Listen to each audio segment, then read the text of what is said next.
Welcome to the first Chapter 13 lecture video on power and politics. Please note that I will record a separate video covering the latter half of this chapter on conflict and negotiations. So, what is power? Power is defined as the ability to influence the behavior of others and resist unwanted influence in return. It has also been defined as the ability to influence others and get what you want, how, and when you want it.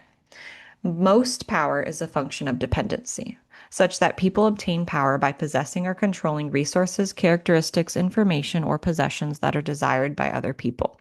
And power can be possessed but not utilized. And when it is utilized, it can be done for both good and bad. Take a second to think about examples of good and bad power. An example of good power would include a supervisor providing unique resources or opportunities to his or her subordinates. An example of bad power would be a supervisor who engages in quid pro quo sexual harassment, where he or she tries to leverage his or her power position in exchange for sexual favors from subordinates. And a contemporary example of this involves the company Activision Blizzard, where several game developers from the company use their power as big shot developers to sexually harass women. And because of their importance to the company, the inappropriate behavior went unpunished for many years. So, how does one go about gaining power in organizational contexts? One option is to increase interpersonal dependence, or the extent to which other people are dependent on you for resources, characteristics, informations, or possessions. Another option is to obtain scarce and critical resources. If you think back to the resource-based view of the firm, if you possess resources that are rare, inimitable, and valuable, you are at a huge advantage as others would need to come to you for those resources. A third option is to bridge social networks where you are able to make meaningful relationships with valuable people outside of your internal network. You can also hold a central role in your network such that all the information and resources need to pass through you before being distributed elsewhere. The fourth option is to increase relevant knowledge or perceived competence, as this can provide expert power, which we'll talk about soon. And lastly, you can also serve a critical function in the organization, completing a role that no one else can do, or at least do as efficiently and effectively. And in 1959, French and Raven identified 5 bases of power, including coercive, reward, legitimate, expert, and referent power. And a few years later, they've added informational power as well. Take a few minutes to review the linked video for a great overview of French and Raven's framework. Importantly, the 5 primary categories can be sorted into formal and personal bases of power, so please make sure you make a note of which are formal and which are personal. Coercive, reward, and legitimate are formal forms of power. This means that the power is based on an individual's position in the organization. Expert and referent power are personal powers, which are based on an individual's unique personal characteristics or qualities. Informational power is quite controversial as it doesn't fit into either category, as we'll talk about shortly. Coercive power manifests from a fear of the negative consequences for failing to comply. So, coercive power comes from having the ability to punish others. For example, being able to dismiss them, suspend them, demote them, or fire an employee. Those are all examples of coercive power. Coercive power also includes withholding key pieces of information, which leads to dependency. For example, withholding client information until subordinates comply. And for those of you that have seen Game of Thrones, Cersei Lannister is an excellent example of coercive power, as she uses the threat of punishment in the form of death, harm, etc., to ensure compliance. Reward power manifests from the ability to distribute rewards and resources that others view as valuable. And these rewards can be financial in the form of pay raises and bonuses, or they can be non-financial, for example, in the form of recognition, promotions, preferred shifts. And Tyrion Lannister is a great example of reward power, as he is known for buying his way into favorable and advantageous situations. And he's often heard saying a Lannister always pays his debts. So, this idea that he can reward people with money for helping him along the way. Legitimate power is power that results from one's positioning in the formal hierarchy of an organization, and it includes the formal authority that manifests from a person's structural position in the organization. So, this would be the person at the top of the hierarchy that has power because it's legitimate through the organizational hierarchy. And legitimate power is a broader form of power as it extends beyond just rewards and punishments because the position itself provides numerous opportunities, rewards, and powers. And Khaleesi from Game of Thrones is a good example of legitimate power since she acquires a powerful position in the Khalasar and she's able to leverage that power to acquire even higher power positions. Expert power is power that is based on the special skills, expertise, and knowledge the person possesses. And because the person has knowledge and skills that no one else has, this leads to dependency on that person as the expert, which further increases their power. The Hound from Game of Thrones is a great example of expert power, as his swordsmanship and fighting skills provide him lots and lots of power in the show. And the last of the original bases of power is referent power. Referent power is based on identification with a person who has desirable resources and or desirable personal qualities, like charisma or physical attractiveness. And referent power develops out of admiration or liking for that person. Jon Snow from Game of Thrones has referent power as people find him personable, attractive, and charismatic. Now, as alluded to previously, French and Raven added a controversial sixth power base known as informational power. Informational power is power that is tied to the information one possesses, and this type of power isn't necessarily connected to the individual or their position, which is why it's a little controversial. Another reason for its controversy is that informational power is lost the second the information is shared with others, as the information no longer possesses something unique. Another issue with this type of power is that a lot of the other powers reference information, like withholding information as a form of punishment and such, an expert as having information. So this one's a little wonky, but it has been recently added as a sixth, so just know it for the sake of your quizzes. Now, the Master of Whispers from Game of Thrones is a great example of informational power since his only real power comes from the information and secrets he holds and leverages against others. Please take a few minutes to review the guidelines for using each power base. These guidelines are quite simplistic, so I won't describe them all. However, I do want you to recall that with informational power, your power is lost when you provide information to others. So the guidelines discuss sharing information, but emphasize not sharing so much that you become irrelevant. So dependency is key to power. According to the general dependency postulate, when person B alone possesses or controls anything person A requires, person A is dependent upon person B, and therefore person B has power over person A. Thus, possession and control over scarce organizational resources that others need make you more powerful. Independency is inversely proportional to the number of alternative sources you have, such that the more alternative sources you have, the less dependent you are on others. Because if you can go to other places for that information, for that resource, for that knowledge, whatever it may be, then you're less dependent on the person that currently has it. And in line with the resource-based view of the firm, resources that create dependency are important, that is, they're valuable, they're scarce or rare, and they're non-substitutable or inimitable. Up until this point, we have discussed the types of power leaders possess, but now we will talk about specific strategies leaders use to translate power into influence. These strategies are known as influence tactics. The first strategy, coalitions or coalition building, is the process of enlisting the aid of others. Think of this as power in numbers. The more people you enlist on your side, the more peer pressure you can bring to the table. The second strategy is consultation, which involves embedding oneself into the decision-making process such that you can consult decision makers to make a decision in your favor. The third strategy is exchange, in which rewards are provided in exchange for compliance. Fourth is ingratiation, which is the use of flattery or praise, and it is synonymous with brown nosing or like sucking up. Fifth is inspirational appeals, which occurs when someone appeals to the values and aspirations of the other person. Sixth is legitimacy, or simply relying on your position of authority in the hierarchy or the organization. Seventh is personal appeals, which includes compliance based on friendship or loyalty. Eighth is pressure, which manifests as consistent warnings, repeated demands, and frequent threats. Ninth is rational persuasion, which involves the use of logical arguments or factual evidence.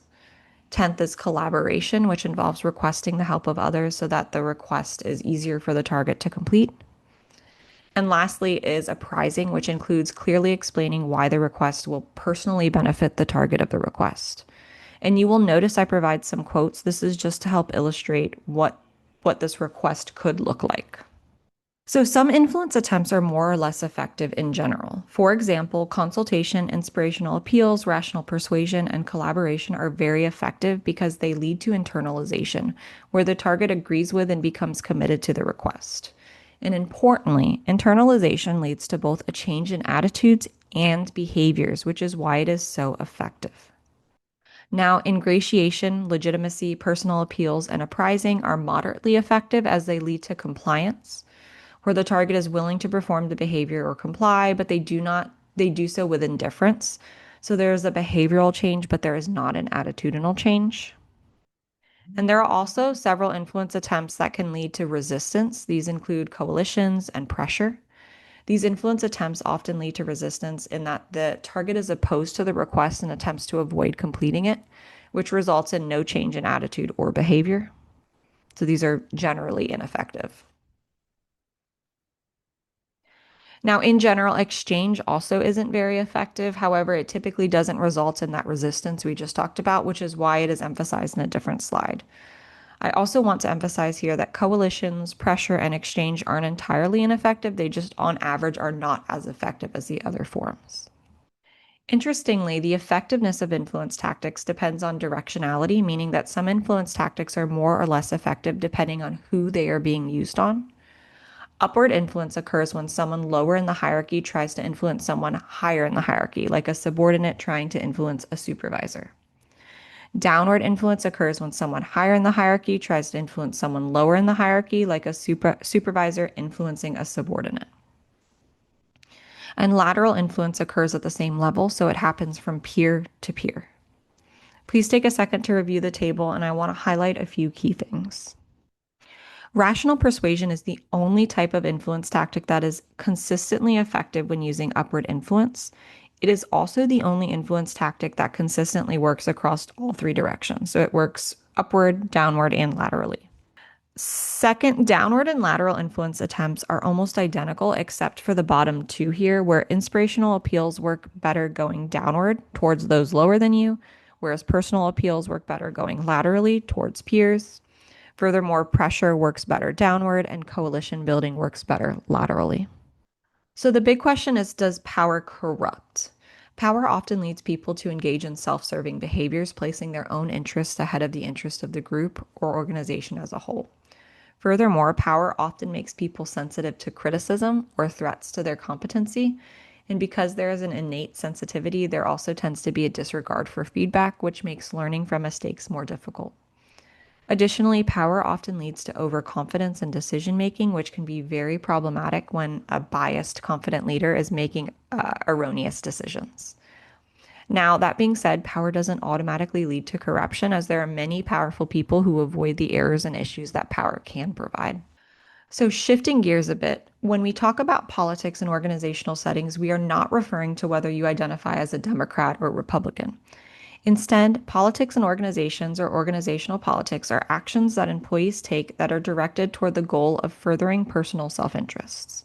And importantly, self-serving behavior isn't always at the expense of the group or organization, as oftentimes our own interests and desires align with those of the larger group. Thus, organizational politics are not inherently negative. Almost all of the organizational politics literature can be organized into three higher level categories. That is political characteristics, political actions, and political outcomes. We will now define each of these categories and discuss examples for each.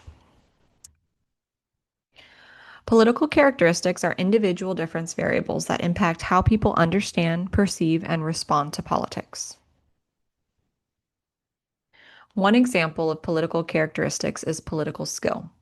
Political skill is the ability to effectively understand others at work and to use such knowledge to influence others to act in ways that enhance one's personal and/or organizational objectives. Political skill includes four facets or dimensions. First, those high in political skill have social astuteness such that they are able to read their social environment, picking up on the expressions and desires of others and readjusting their behavior in response. Second, those in high political skill are capable of interpersonal influence, meaning that they are able to influence other people. Third, politically skilled employees have networking ability such that they are able to acquire meaningful places in the social network, filling structural holes and holding a place of prestige or power. And lastly, politically skilled employees have apparent sincerity such that other people think their actions are sincere, genuine, and for the greater good, even if they're not. And this apparent part is important as social influence is often ineffective if the motives are perceived to be self serving. So, appearing genuine is important when you play political games.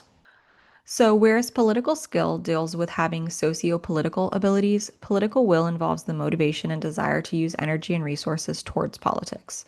So, there is a motivational element, whereas political skill is those KSAs.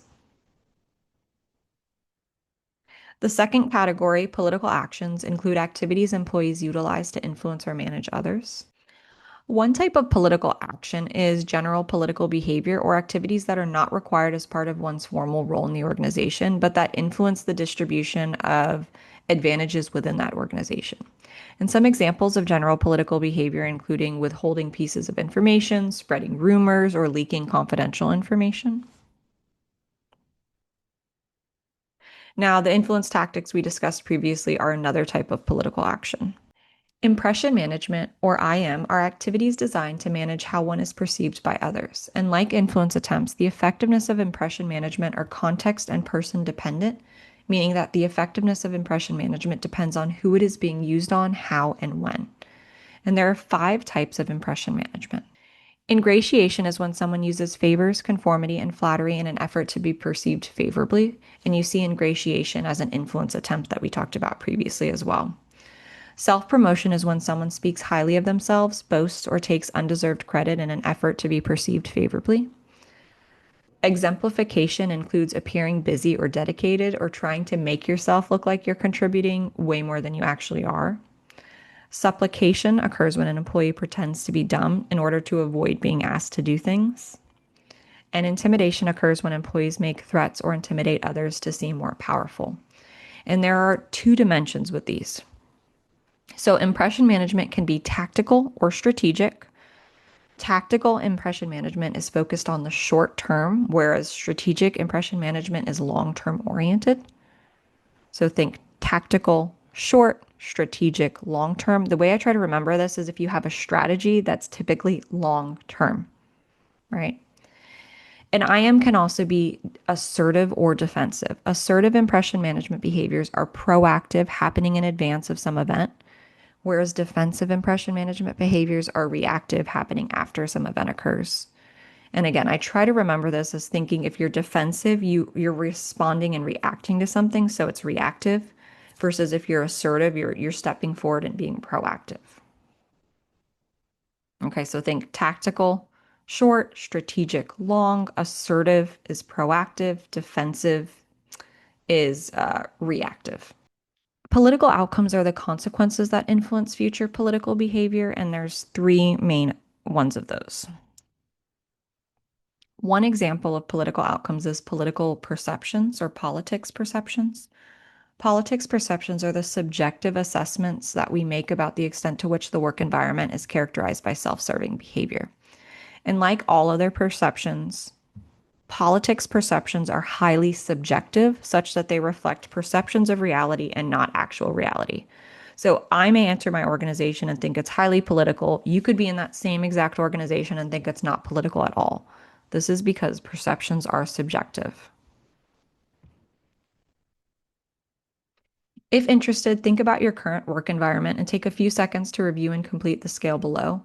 Once you're done, add up your total score and divide it by 6. Your numbers should be between 1 and 5, higher numbers reflecting higher political perceptions in your organization. Another type of political outcome is reputation, which is the complex combination of personal characteristics, accomplishments, behaviors, and intended image that is presented to other people. And reputation can be actively created using intentional behaviors, or it can be passively developed.